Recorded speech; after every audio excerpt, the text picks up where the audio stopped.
সারা দেশে জমে উঠেছে কোরবানির পশুর হাট। এবার বড় গরুর চেয়ে মাঝারি ও ছোট গরুর চাহিদা বেশি। দাম নিয়ে ক্রেতাদের মধ্যে রয়েছে ভিন্ন মতামত।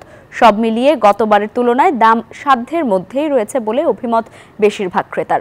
প্রতিনিধিদের পাঠানো তথ্যচিত্রে ডেস্ক রিপোর্ট।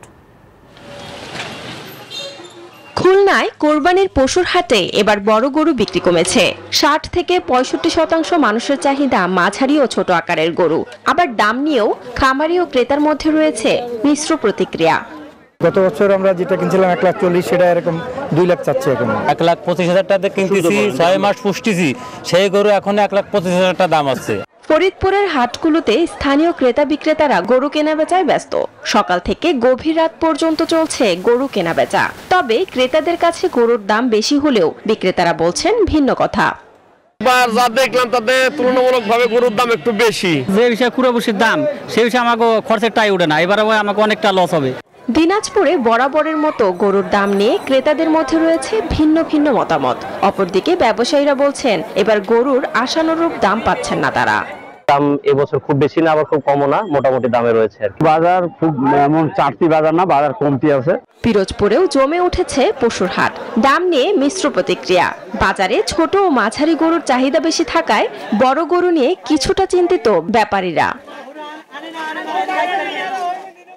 বরগুনার পশু বিক্রির হাট জুড়ে চলছে দরদাম, পশু বাছাই আর হাক ডাক। তবে গত বছরের তুলনায় এবার গরুর দাম তুলনামূলক বেশি হওয়ায় অনেকেই কাঙ্ক্ষিত পশু কিনতে পারছেন না। খামারিরা বলছেন গোখাদ্যের দাম, পরিবহন খরচ এবং মধ্যস্বত্বভোগীদের প্রভাবের কারণে দাম বেড়েছে। গেল হাটের চেয়ে এবার এই আজকের হাটে অনেক বৃদ্ধি গরুর দাম। 1 কেজি খাওয়ানোর দাম হলো 50 টাকা। তাহলে 1 বছর ওর পিছনে কত টাকা খরচ হয়েছে? এর একটা মানুষ ওর পিছনে শ্রম দিচ্ছি না। লক্ষ্মীপুরে হাটগুলোতে পশু কেনা বেচায় ব্যস্ত ক্রেতা বিক্রেতারা। এবার দেশি ছোট ও মাঝারি গরুর চাহিদা বেশি বলে জানান স্থানীয়রা। এখানকার ক্রেতারা বলছেন গত বছরের তুলনায় দাম এবার কিছুটা কম রয়েছে। বিক্রেতারাও বলছেন ভালো দাম পাচ্ছেন তারা।